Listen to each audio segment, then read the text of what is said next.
بسم اللہ الرحمن الرحیم الحمد للہ والصلاة والسلام علی رسول اللہ صلی اللہ علیہ وسلم وعلی آلہ وصحبہ اجمعین وبعد۔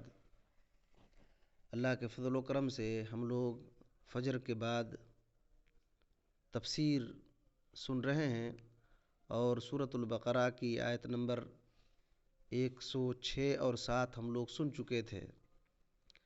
آگے اللہ رب العالمین نے فرمایا ام تريدون ان تسألوا رسولكم كما سئل موسى من قبل ومن يتبدل الكفر بالایمان فقد ضل سواء السبیل۔ فرمایا کہ کیا تم ارادہ رکھتے ہو کہ اپنے رسول سے وہ سوال پوچھو جو اس سے پہلے موسیٰ علیہ السلام سے پوچھا گیا تھا، اور فرمایا وَمَن يَتَبَدَّلَ الْكُفْرَ بِالْإِيمَانِ فَقَدْ ضَلَّ سَوَاءَ السَّبِيلِ، کہ جو آدمی ایمان کے بدلے کفر کو بدل لے ایمان کے ذریعے سے، فقد ضل سواء السبیل، تو وہ بہت بری گمراہی میں پھنس گیا۔ تو اب دیکھیں کہ جو آدمی ایمان کو کفر سے بدل لے،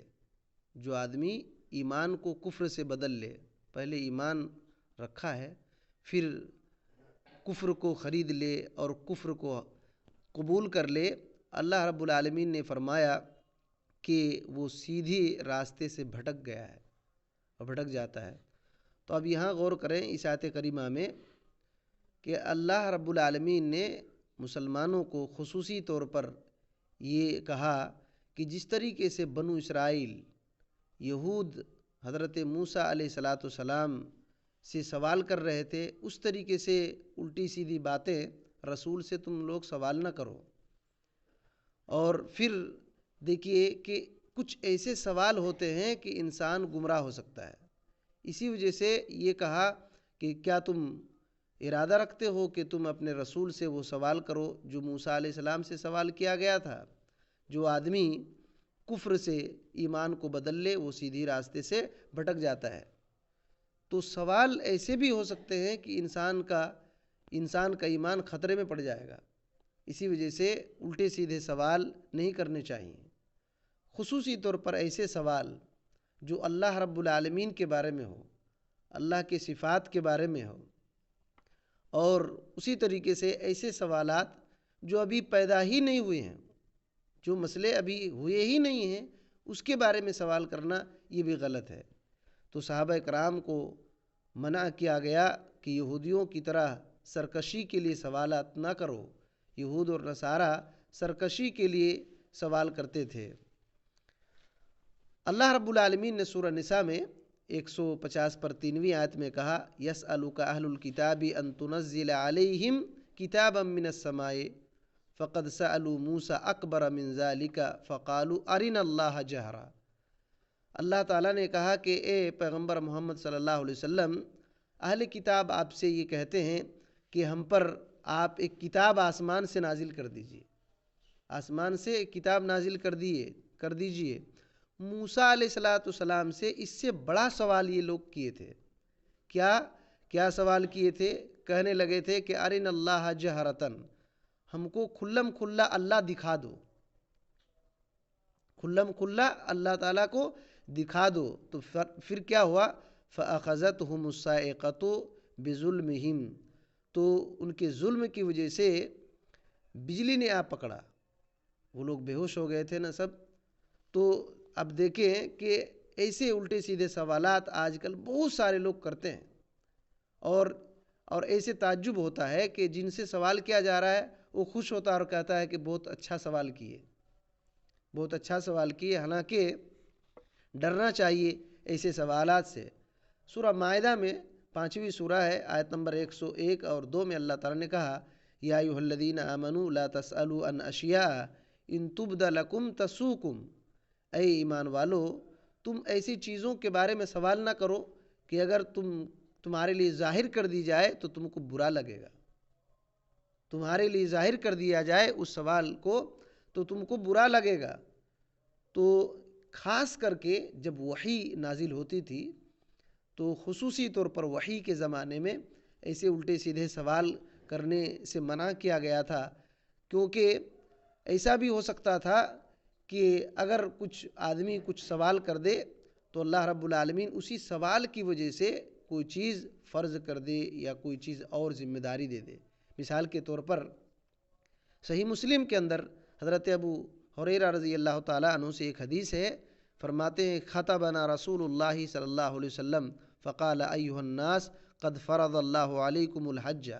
نبی کریم صلی اللہ علیہ وسلم نے خطبہ دیا اور اسی خطبے میں کہا کہ اے لوگو، اللہ رب العالمین نے تمہارے اوپر حج کو فرض کیا ہے، ٹھیک ہے، حج کو فرض کیا ہے تو تم لوگ حج کرو۔ ایک آدمی نے کہا اکل عام، اے اللہ کے رسول کیا ہر سال فرض ہے، ہر سال کریں گے؟ اللہ کے رسول صلی اللہ علیہ وسلم خاموش رہے، یہاں تک کہ وہ آدمی نے دوسری بار پوچھا، 3 بار پوچھا۔ نبی کریم صلی اللہ علیہ وسلم نے فرمایا لو قلت نعم، اگر میں یہ کہہ دوں ہاں ہر سال کرنا پڑے گا، لوجبت، تو یہ واجب ہو جائے گا، ہر سال کرنا واجب ہو جائے گا اور تم طاقت نہیں رکھ سکو گے، تم طاقت نہیں رکھ سکو گے۔ اور پھر فرمایا کہ ذرونی ما ترکتکم، اس چیز میں مجھ کو چھوڑ دو، میں جو چیز چھوڑ دے رہا ہوں۔ اور انما ہلک من کان قبلکم بکثرت سؤالہم، تم سے پہلے کے جو لوگ ہلاک ہو گئے وہ زیادہ سوال کرنے کی وجہ سے ہلاک ہو گئے، واختلافہم علی انبیائہم، اور اپنے نبیوں سے اختلاف کرنے کی وجہ سے وہ لوگ ہلاک ہو گئے۔ فَإِذَا أَمَرْتُكُمْ بِشَيْءٍ، جب میں کسی چیز کا حکم دوں تو فَأْتُوا مِنْهُ مَا اسْتَطَعْتُمْ، جتنا طاقت ہے اس کو کرو، اور جس چیز سے میں روک رہا ہوں اس چیز کو چھوڑ دو، اس چیز کو چھوڑ دو۔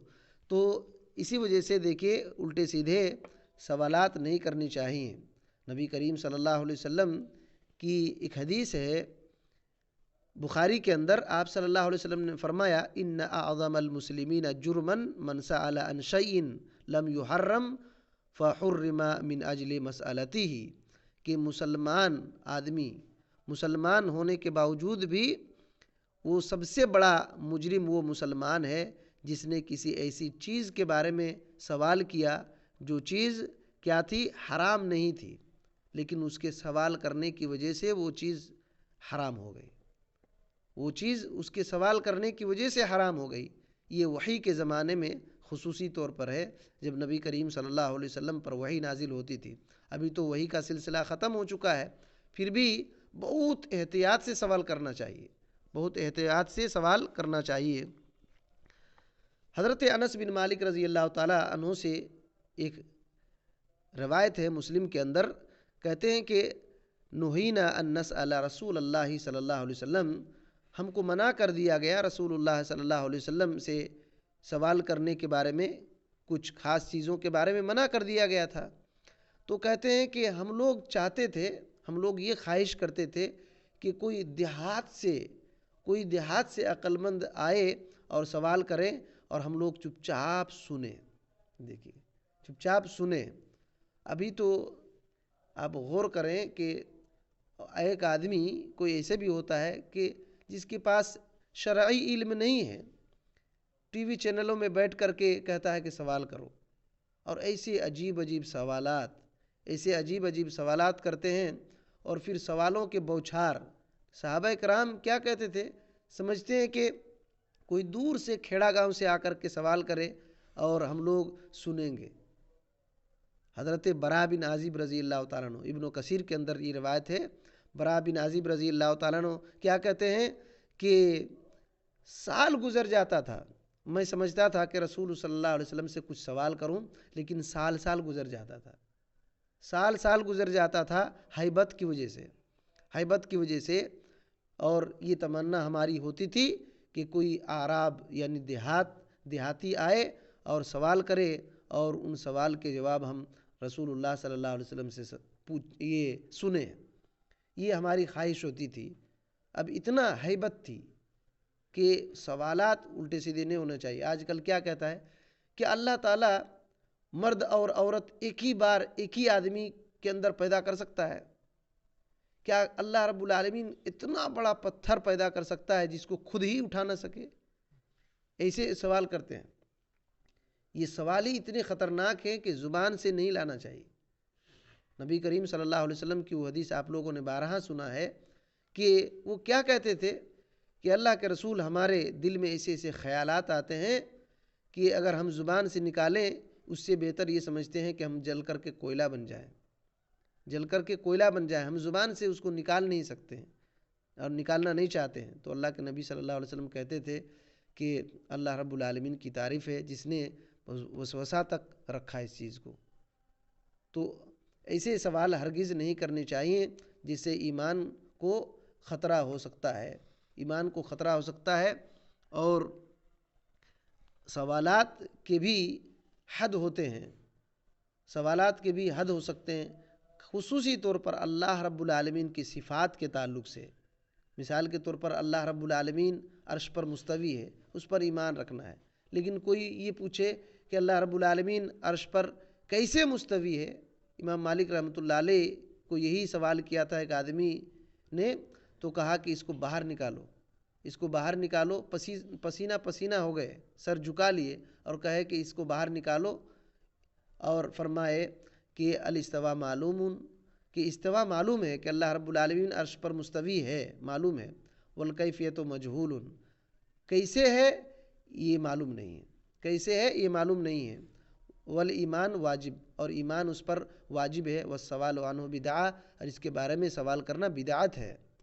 تو کچھ سوالات ایسے ہیں کہ بدعت ہیں، اور کچھ سوالات ایسے ہیں کہ بندے کو کفر تک پہنچا سکتا ہے، کفر تک پہنچا سکتا ہے۔ اسی وجہ سے اس آیت کریمہ میں یہ بات ہے کہ سنو، ایمان کو کفر سے بدلنے والا سیدھی راہ سے بھٹک جاتا ہے۔